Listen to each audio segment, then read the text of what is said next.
Halo semua, perkenalkan nama saya Siti Sulhadarmaini dengan NIM E1C022121 dari kelas 6D. Hari ini kita akan membahas dua materi, yaitu tindak tutur dan juga peristiwa tutur. Kita langsung masuk ke materi yang pertama, yaitu tindak tutur. Jadi, tindak tutur ini adalah suatu perbuatan atau tindakan yang dilakukan melalui perkataan. Nah, konsep ini dikemukakan oleh J.L. Austin, kemudian dikembangkan oleh John Searle. Jadi, ketika seseorang berbicara, dia tidak hanya sekedar menyampaikan informasi saja, tetapi dia juga melakukan suatu tindakan atau perbuatan melalui perkataannya. Misalnya, memberikan perintah, menjanjikan sesuatu, meminta izin, atau yang lain dan sebagainya. Nah, John Searle ini membagi tindak tutur ini menjadi 3 jenis. Yang pertama ada tindak tutur lokusi, kedua ada tindak tutur ilokusi, dan yang ketiga ada tindak tutur perlokusi. Tindak tutur ilokusi ini adalah suatu tindakan atau perkataan yang dia ini hanya mengungkapkan secara harfiah atau literal. Jadi dia tidak menyadari niat dari perkataannya tersebut. Kemudian yang kedua ada tindak tutur ilokusi, yaitu suatu ucapan yang dia ini memiliki niat atau maksud tertentu. Dan yang ketiga ada tindak tutur perlokusi, yaitu dampak atau efek yang diberikan kepada pembaca atau pendengarnya.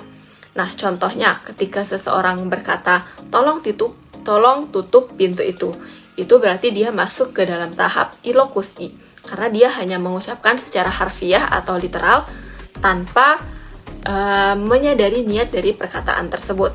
Nah, yang kedua yaitu tindak tutur ilokusi, yaitu ada maksud atau niat tertentu dari ucapan tersebut. Ketika seseorang mengatakan tolong tutup pintu itu, berarti dia meminta seseorang tersebut untuk menutup pintu tersebut.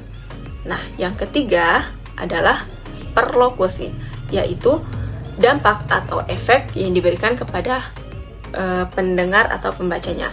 Nah, dalam konteks ini misalnya ketika seseorang meminta untuk ditutupkan pintu, maka efek yang akan dilakukan kepada pendengar tersebut adalah dia menutupkan pintu tersebut.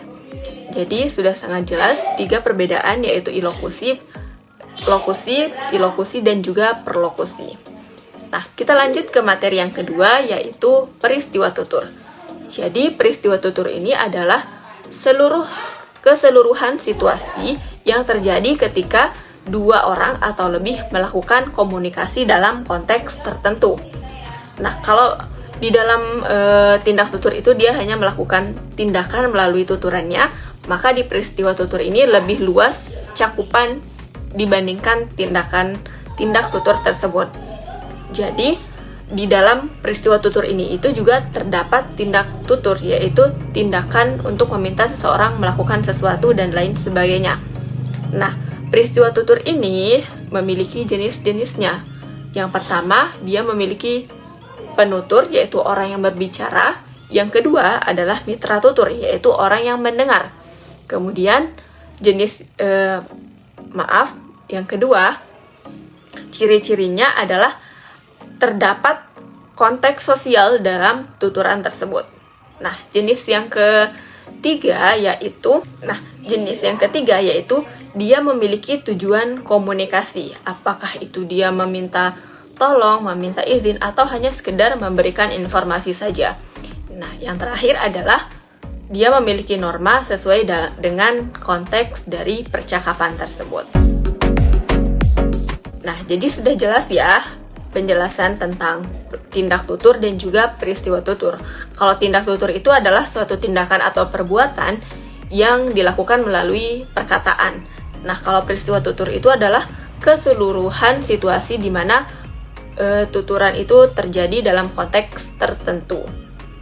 Nah, tindak tutur ini terbagi menjadi 3 jenis lagi, yaitu lokusi, ilokusi, dan perlokusi. Cukup sekian materi dari saya. Terima kasih. Assalamualaikum warahmatullahi wabarakatuh.